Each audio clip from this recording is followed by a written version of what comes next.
Hello everyone, welcome back to my YouTube channel. Today I will discuss about how to change ringtone and alarm sound on iPhone. So how to fix this issue? First of all, I will request to my all friends, please subscribe and share my YouTube channel.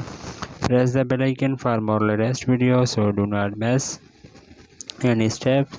So first of all, fix this issue, do not waste any time.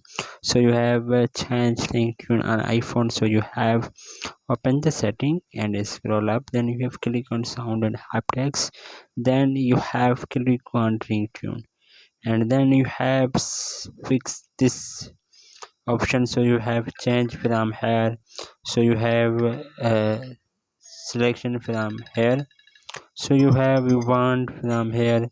So then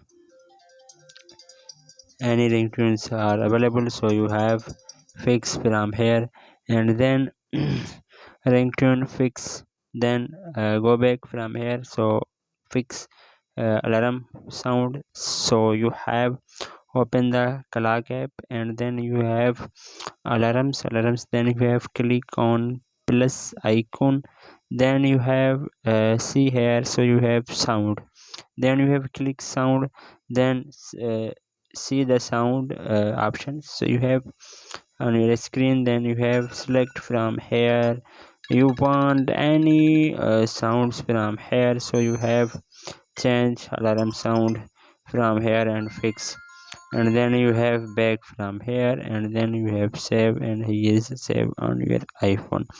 So he is working 100% on your iPhone. So hopefully guys, after watching this video you will all know. If you have any problem, so please let me know in the comments box. Thanks for watching, see you in the next video. Do not forget subscribe and share my YouTube channel. Allah Hafiz.